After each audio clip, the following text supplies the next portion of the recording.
Now your forecast first, sponsored by American Pest Control. Got ants? Call American Pest Control. Good evening. I'm your local weather authority chief meteorologist Chris Yates. It's been mostly dry in Peoria, but out in the Twin Cities, a little bit of a different story. We've got some light rain and drizzle falling. There's the view on our Illinois State University camera. Temperature in Bloomington with a bit of a breeze. Now sitting at 61. You can see the light showers moving through parts of McLean County now. Some localized heavier showers just to the south and east of them. As we go through the rest of this evening, some spotty showers early on, otherwise cloudy with pockets of drizzle and temperatures eventually settling into the mid-50s. More gray skies ahead and rising river levels. We'll have it all coming up. WMBD News at 6 starts now. Tonight, nursing homes in Peoria without COVID-19 testing. What process centers have to go through to request it. Also, lawmakers return to the Capitol to scramble to deal with the healthcare crisis under a 72-hour deadline. But first, denied by a judge, a Peoria businessman's lawsuit against the governor struck down in court. Good evening and thanks for watching. I'm Eugene Daniel. And I'm Kimberly Eaton. A Sangamon County judge blocking RC Outfitters' restraining order against the state's extended stay-at-home order. That decision handed down today. Owner Adam White sued Illinois Governor J.B. Pritzker, arguing the governor cannot legally keep businesses closed for this long. White reopened his downtown shoe store 2 weeks ago, despite the order saying the shutdown caused irreparable harm. Last week, a Peoria County judge moved the case to Springfield. And flooding is beginning to impact communities along the Illinois River. Meteorologist Zach Hatcher shows us what it could mean for people who live and work along the water. Where I'm standing now will soon be taking on water. People living along the Illinois River in Rome are getting prepared for the major waterway to crest near major flood stage this week. So far, the river has not breached the wall protecting homes along River Beach Drive.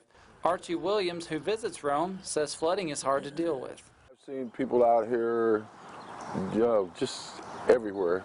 Water all in the houses, up over the road and everything. So it gets pretty bad at times. In spring of 2019, this river reached major flood stage. In Rome, Zach Hatcher, WMBD News.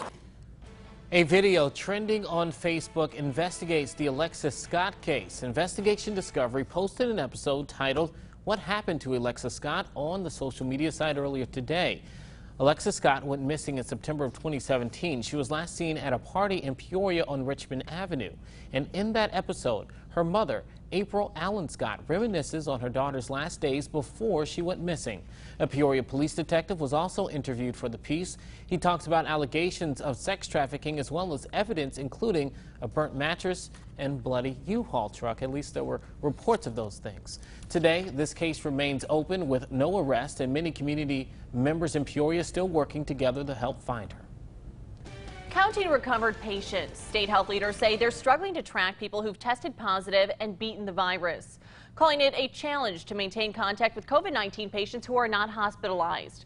Doctors say of those who they have been in touch with, 70 to 74% say they're fully recovered 28 days after testing positive for the virus. Today, Governor J.B. Pritzker saying that Illinois is now testing at a rate that exceeds all other states. So far, there have been 621,000 COVID-19 tests in Illinois.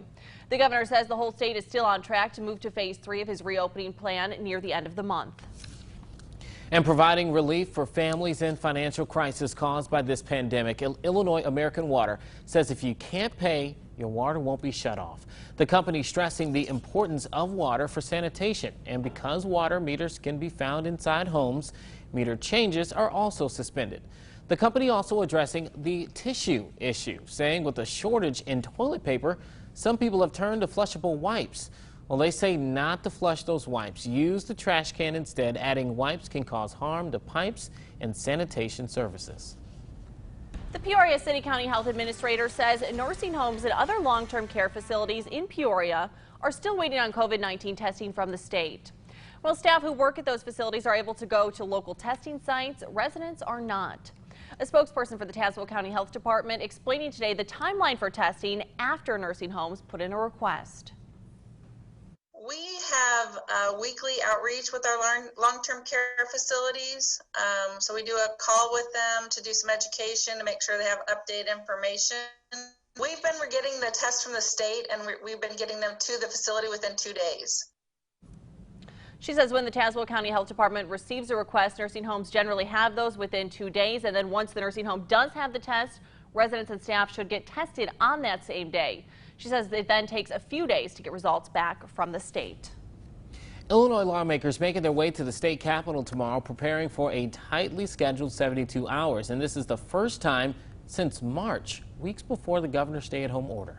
Rebecca Brumfield spoke with 2 Central Illinois senators who say more than ever it is time for lawmakers to work together. Wednesday, Illinois lawmakers returning to Springfield for an expedited spring session. The General Assembly meeting for only 3 days. On one hand, I'm going to praise the governor where he deserves it because he has given us good leadership. On the other hand, I'm going to challenge him and say, here, you need to think about this.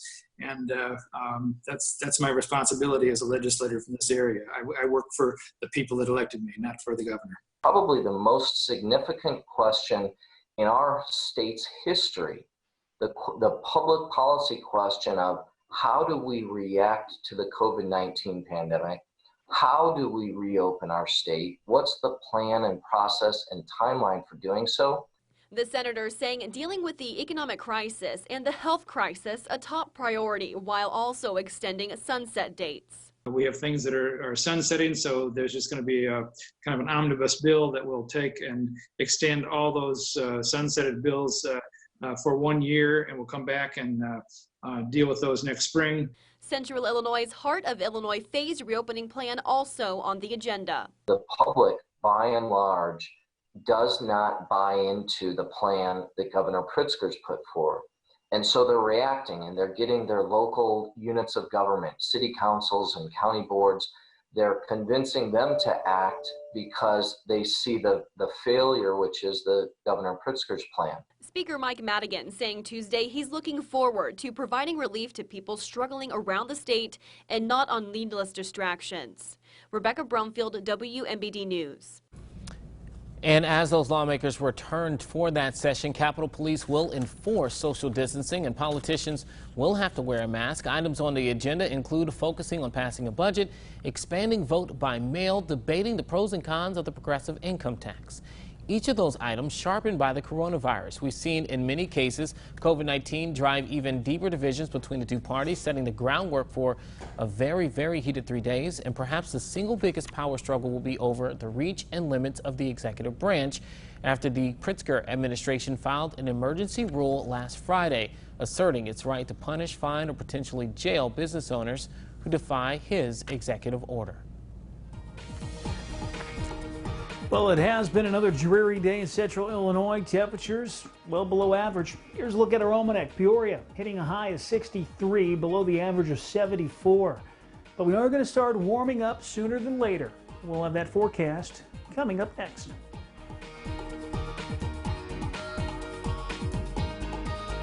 You're watching WMBD News, Central Illinois Proud, with Eugene Daniel, Kimberly Eaton, Chief Meteorologist Chris Yates with your local weather authority forecast, and Kurt Pegler with sports. This is WMBD News at 6.